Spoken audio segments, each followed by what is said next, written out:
What's up, everybody? It's your boy jerrywill24 back with another reaction video as usual, per usual. I just got done watching Wakanda Forever, and let me go ahead and give it one of these.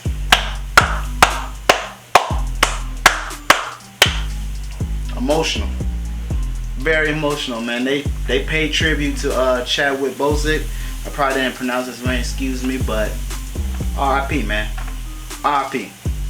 Because it was back in 2020 when we got the news about Chad. I ain't gonna lie, man. It's been a lot of deaths going on for real, man. It's been a lot. Shit making me sad, man. Thinking I'm next. Lord, don't let me be next. But god dang, it's like you don't know when your time coming. He died of colon cancer back in 2020. I remember just being on Twitter and seeing the news. I was like, god dang, I was sitting on the couch. I was like, god dang, they got Chad?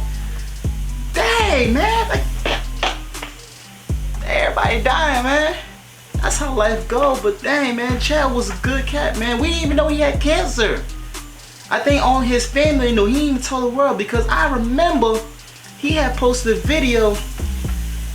He posted some video like maybe like a year or two before he died, and he was just skinny as hell. And everybody was chewing him. I mean chewing. I was like, oh my gosh, his neck was just skinny and everything. But we didn't know he had cancer. Nobody knew. We were just making fun of him, and then come to find out he died because of cancer. I'm just mad that they didn't even film nothing. They didn't film nothing. Black Panther didn't film nothing, man. That shit was sad. So we just thinking, what's gonna happen now? You know what I'm saying? Because that's Black Panther, baby. You know what I'm saying? When Black Panther dropped in 2018, it was a great time. I'm telling you, man. All black people came together on that day once it dropped. Niggas showed up to the movie theaters and dashikis, nigga. Dashikis. I don't even know where my dashiki at, but that was probably the last time I wore it, man. R.I.P. R.I.P. But the thing is, they didn't recast another Black Panther, like a T'Challa to take his role. They just gave it to his little sister, Shuri. And let me just say, she did a good job. She did do a good job. This film was emotional. It was emotional. They did it right. I don't know. I can't really hate on this movie because of what Chadwick did and what they did, what the emotion, the direction they went into this movie. You know what I'm saying? The movie about like it's a long ass movie. It's like 2 hours long from start to finish. You know, it's just very emotional, man. You could just feel it in the movie. It is very emotional, very emotional. But Shuri everything is on Shuri now, kinda, not everything. Like once we get later on into the movie, you'll see why it's on Shuri. I just got the early screening because the AMC, you get like early screening, so I just got done watching that motherfucker. But what I was gonna say, it's not very action packed like the last one, but the action is there. You see what I'm saying? I don't know how to explain it. Like just the screen score, everything, the action was there. It's a lot of weight on Shuri now. So T'Challa's gone, and now the whole world knows about vibranium.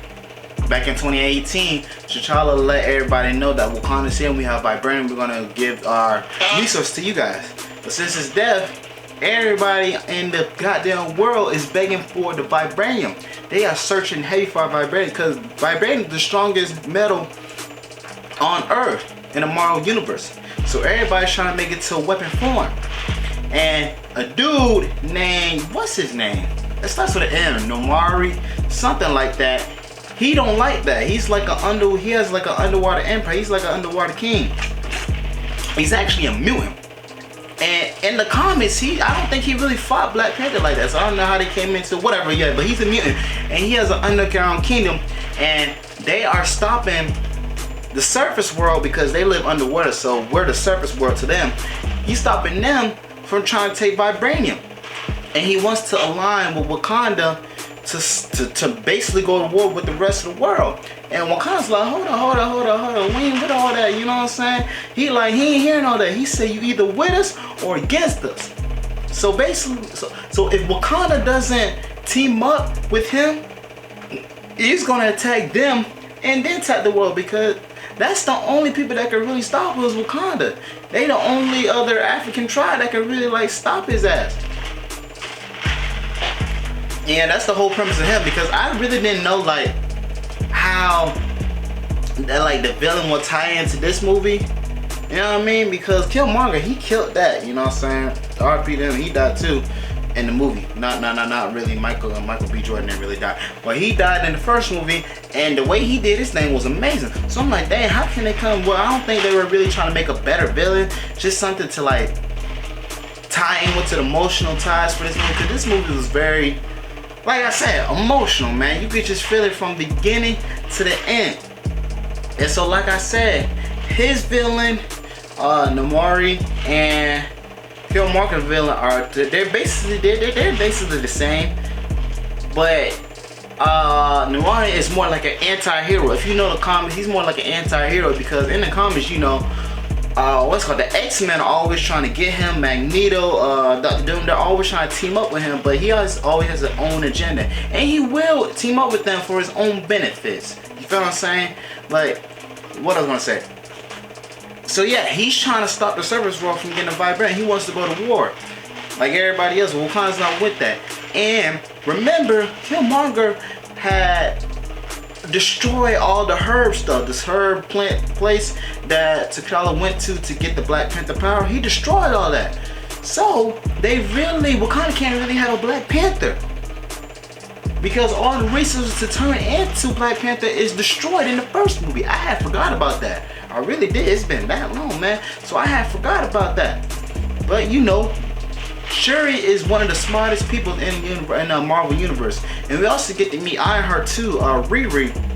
She's one of the smartest people in Marvel as well. If not the smartest. I'm not sure. I think she might be the smartest girl. I don't know, but her superhero name is Ironheart. She can make like the iron suits like Tony Stark, but Tony Stark is dead, so it's all on her. So I know she's getting her own show, Ironheart 2, on Disney Plus. I will be tuning into that because she did her thing as well. So they find out to make the herb, because this nigga Namori, you can't stop him, okay? He is beating everybody's ass, and nobody's really there to stop him. So they like, dang, because Wakanda got their ass whooped the first time, basically just by him. So Shuri finds out how to make the herb-like stuff again that made them the Black Panther, and she becomes the Black Panther herself, which was bound to happen. Honestly, I thought they were gonna bring, they kind of did. I thought they were gonna bring Killmonger back to life and make him be not the new king, but like help them out fight. You see what I'm saying? I knew they weren't gonna bring him back to be the new king, because he was on some other shit. He wasn't technically wrong, but he technically wasn't right either, just the way he went about it. I thought they were gonna bring him back to recruit him, gather the Dragon Balls, and bring him back to life somehow. That's not what happened. Shuri was all on her own. But the thing about Shuri, she's very smart. She's very smart. So that's what really makes her a strong accent as a Black Panther, because she's one of the strongest people, like I said, in the Marvel Universe. So she actually figures out how to stop, or his weakness. She figured out his weak points, because it was looking like he was unstoppable, unbeatable, like nobody was gonna touch him. But once they get their ass full, she has to go to the lab and figure out like how can we stop this nigga, because ain't nobody here coming to save us, okay? It's just all on us. Like, ain't nobody coming to save them niggas. And so yeah, they finally did. And I do like the way they ended it, because they didn't end it by killing him. They just made him a partner, an ally. They made him an ally. I'm just telling the whole movie, because if you I know y'all haven't watched, maybe somebody has watched it, but eventually you will watch Wakanda Forever. I tell you, if you haven't watched it, go ahead and watch it. But that's just basically how the movie goes. I don't want to spoil it too much. I know the basically spoiled the whole thing, but that's how the movie goes. I did enjoy myself. I was trying to hate, but like I couldn't, because this movie was very momental and emotional, as it should be. Because like I said, T'Challa died right before filming production. I don't know why they didn't film in 2020. Like, it was supposed to come out 2021, so I guess they died right before production. Sad, man, sad. But we did get the movie, and they did a very good job. They did a very good job without Chad, and they did it right. They did it right. It's very long too. I ain't gonna lie. I had tapped a few times. You know, I'd be falling asleep in the movie theater, because that shit be fun, be comfortable. And the thing, what else can I add into this? Because it was something else that caught my eye. I just can't remember what it was. God dang. I don't know. No post-credit scene, nothing crazy happened. We do see what's his name again? Martin Freeman. I forgot his character. We do see him again. They try to lock my nigga up, but we freed the guys. What's his name? I just be forgetting these people's names. That's what it is. They got some African Wakanda names. I can't remember all these names. Them shits be hard to pronounce and shit. But it's a very good movie. If you haven't seen it, man, go ahead and watch it. And if you plan on seeing it, please do. You won't regret it. I think the final rating I give this movie is an 8 out of 10. 8.5 out of 10. An 8.5 out of 10 is probably the final rating I want to give this movie. I'm just praying that they don't take so long to make the third film. Like 4 years, 1920, yeah, 4 years is a long time. A long time. So hopefully, because Marvel got a lot of movies coming, and I mean a lot. I still want to see Blade, and them Secret Wars are going to hit. For sure, for sure. So hopefully they don't take too long. It is what it is, though. We all know that they be on that Hollywood BS. So at least not longer than 4 years. 44, maybe 3. The max should be 3. Who knows? I don't know. Maybe I'll be casted in a movie. Wouldn't mind doing all that. But the final rating I want to give this movie an 8.5 out of 10. And make sure you just go watch that this weekend. Just had to give y'all a quick reaction videos to the movie. So if you haven't subscribed like to the channel, man, go ahead and do that for me. And go to my other YouTube channel, jerrywill24. I got comedy scares dropping on there. And then follow me on all social media platforms at jerrywill24. But I do appreciate y'all always being here.